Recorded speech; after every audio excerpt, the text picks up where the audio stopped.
I'm just getting ready to store some of the soups that I made during the week, and I'm storing number one in glass jars because I can store it in the freezer, and because I can also heat up in those jars too if I wanted to. So I could just put it in the microwave and start heating it that way.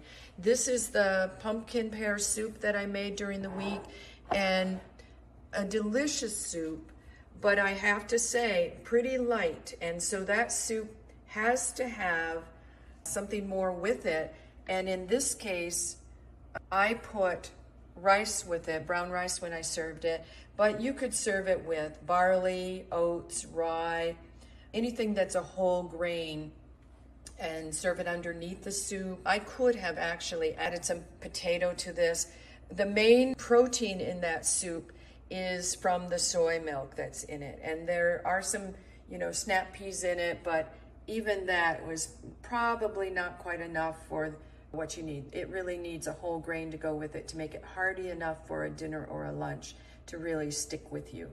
And then this was the split pea soup that I made during the week. This was actually a serving for just me if I was just going to have one of those servings by myself. So it's a single serving for me. My husband would probably eat both of those. But for our split pea soup, this is a quart container, contains 4 cups, and I'm gonna put some in each of these and we'll heat them for lunch or a dinner.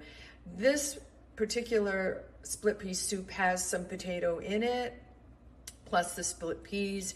It's loaded with a lot of protein, and it's a very substantial soup, and easily probably 2 to 3 cups again for that to be hearty enough as a meal to last you for a little while. And I would serve that with some crusty bread that I made during the week.